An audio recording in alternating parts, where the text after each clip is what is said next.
Yo, what is up everybody? Thank you so much for tuning into my live today. I wanted to talk about a topic that most of you have probably experienced, and if you have not, you are definitely lucky, but a group project.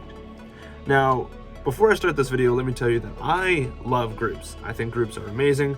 I love combining different people's thoughts and, just processes of how they deal with things. I think you can get a lot of work done in groups, but we've definitely all had those groups where you don't really know what's happening, nobody really does anything, and then kind of like a deadline comes up, so you just get it all done. And honestly, that's the best situation for something like that. Usually what ends up happening is one person kind of just takes the brunt of the group and just kind of does all the work, and that is a bad situation to be in, because usually that person is the kind of person that just wants to get stuff done and will do anything to get it done. And unfortunately, a lot of the time, team members will kind of benefit off of that, and especially in high school. In college, it's a little better because we're a lot more mature, and we can do peer evaluations and not like get hurt over it. So that's really nice because it kind of adds that accountability to each member. And I definitely think it depends on the teacher and how they run it. I think there are good ways, like if you build like working together or like have requirements for each person, it makes it a lot easier for that person to at least do something and then kind of work them in. And to those people, to the people that like let stuff happen and don't work, just try to pick up a little bit, in a group project. Realize that like you got stuff to do. It's a group project. Just do something. Something is better than nothing.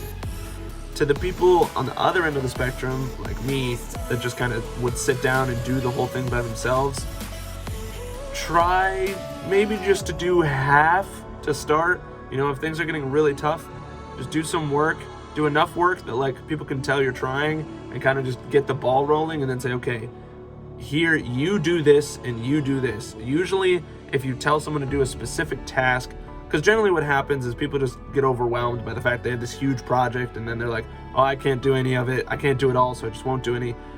If you, as the person that wants to get it all done, can say, okay, this is what needs to happen, and then distribute that, generally a lot better work is going to get done, because a group is really only as good as its mission.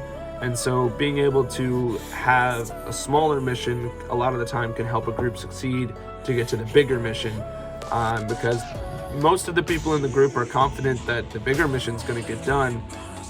But if you make it so that they have a responsibility to get to that mission, they're a lot more likely to go ahead and accomplish that smaller task, and in doing so, that'll help you to get to the bigger task. I don't know, it's just been on my mind recently. In college, we have a lot of group projects, and honestly, I haven't really had a bad group in quite a while. I couldn't really tell you the last time I had a group that just didn't do anything. In college, it's been a little weird, mostly just because like a lot of the groups I'm in, we just work super efficiently, and so we just get a lot done. And not really everybody knows what's happening a lot of the time, but somehow it just kind of works. And I think I'm definitely the kind of person that will just take over and do the whole project, and sometimes I let that kind of be an issue, because I'll just like do work, and I don't sit back and think, okay, this person can do this and this. So yeah, just kind of a message to sit back sometimes and say, okay, delineate what needs to be done. That is the best thing you can do for a group, and that's why a group can always be so successful, because different people are going to process things different. And especially like if you're set as the group leader and you understand your group, being able to take the advantages of each person, so whatever they're good at, and giving them a task that those advantages complement that, that's where you're going to get the most amount of work. And so try to do that in a team. If you have time in group projects, figure out what everybody's good at and what people want to do, and give them tasks set on that. And the smaller you can make the goal, the better. That way you can build it up into the larger goal. So if you guys are having problems with group problems, if you guys are having difficulties with group problems, feel free to comment down below. I'll try and either help out or just kind of let you know like what is probably the best thing to do in that situation. While you're down there, if you could leave a like and subscribe, that would be awesome. It would super help out the channel.